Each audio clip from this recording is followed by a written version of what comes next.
Oi gente, tudo bem? Eu sou Ana Luísa Reale e hoje nós vamos conversar um pouquinho sobre o assédio judicial, também chamado de assédio processual. Não sei se vocês já ouviram essa expressão, mas a gente vai falar um pouco sobre isso porque é muito importante, né? Trata-se de um assunto bastante relevante em que eu resolvi trazer aqui hoje para a gente conversar um pouquinho sobre isso. Então, pessoal, vamos pensar numa determinada pessoa promovendo várias ações contra um mesmo réu, ou mesmo múltiplas ações propostas envolvendo demandantes diferentes contra uma determinada pessoa, contra uma mesma pessoa, né? Me lembrei até, falando sobre isso, de uma notícia que eu li recentemente, em que uma determinada pessoa havia figurado como autora em 24 ações patrocinadas pelo mesmo advogado contra um mesmo banco, uma mesma instituição financeira, né? Que também tem a ver a decisão, essa notícia que eu li, ela falava sobre outras vertentes, mas também reconhecia essa questão do abuso do direito de ação, que a gente está falando aqui. E aí você pode me perguntar, mas ok, onde estaria o assédio judicial nesse contexto?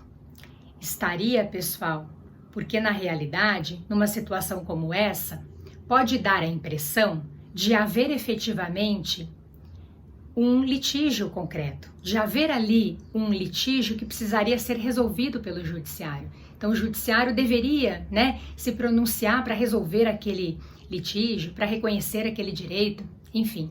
Mas na verdade não há um litígio real, há um falso litígio aí, porque o objetivo desse autor ou desses autores não é obter o reconhecimento de um direito, mas sim intimidar a parte contrária, constranger, assediar a parte contrária, destruir a imagem dessa parte contrária, né?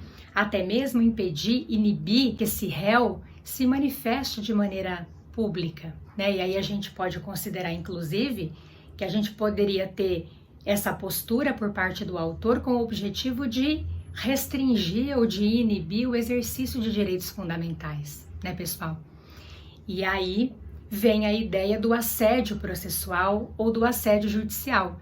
Então, esse tipo de postura por parte desse autor, desses autores, acarreta o que a gente chama de abuso, né, do direito de ação, esse assédio judicial, que pode inclusive fazer gerar uma indenização, né? Se esse réu entender que ele sofreu um prejuízo em razão dessa postura do autor, ele poderia requerer, de fato, uma indenização pelos prejuízos que ele entendeu que ele sofreu. Aí você pode me perguntar assim, mas o CPC já inibe, né? Ele já tem lá disposições capazes de inibir esse tipo de postura da parte. Enfim, a gente tem ali, né, o artigo 5º do CPC, que fala sobre o princípio da boa-fé, que as partes precisam se conduzir numa relação processual baseadas na boa-fé. Tem o artigo 6º, que fala sobre o princípio da cooperação, né? Nós temos o artigo 80, por exemplo, que fala sobre a penalidade envolvendo a litigância de má-fé, mas é bem interessante a gente considerar que a jurisprudência tem falado sobre isso, pessoal, tem reconhecido, né, essa possibilidade, essa situação de abuso do direito de ação e colocado expressamente ali a possibilidade de uma indenização a ser pleiteada por aquele que sofre esse prejuízo. É importante considerar, e eu vou colocar no vídeo essa referência, né, de um julgado do STJ, em que ele fala sobre isso. Vou colocar no finalzinho do vídeo, vou colocar algumas passagens desse julgado, que é bem interessante. A gente teve aí a ministra Nancy Andrighi, né, sempre muito pontual, falando sobre isso. Então vou colocar partes desse julgado que me parece bastante interessante, no sentido, né, pessoal, de que não é porque a Constituição Federal, lá no artigo 5º, inciso 35, estabelece o princípio do amplo acesso à justiça, que a gente vai ter que suportar que o ordenamento tenha que aceitar ações propostas com esse tipo de objetivo, né, pessoal?